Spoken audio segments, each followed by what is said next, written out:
Hi, this is your Sussex County chiropractor, Dr. Will Holdsworth from Pain Relief Chiropractic. And in this video today, I'm going to show you how to do a deep squat that really helps relieve a lot of low back pain and hip issues. So if you're feeling like some tightness in the low back, this is a great stretch to do. I'm going to just come around here to like this doorway. This will be an easy way to do this.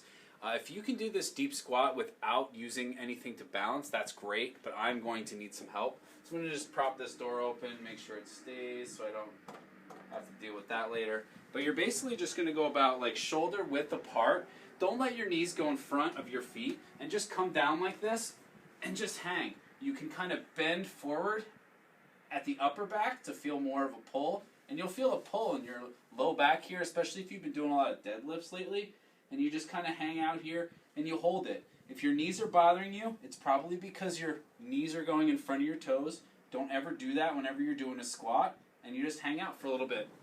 That's it for that video. Thanks so much for watching it. This is your Sussex County chiropractor, Dr. Will Holdsworth from Pain Relief Chiropractic.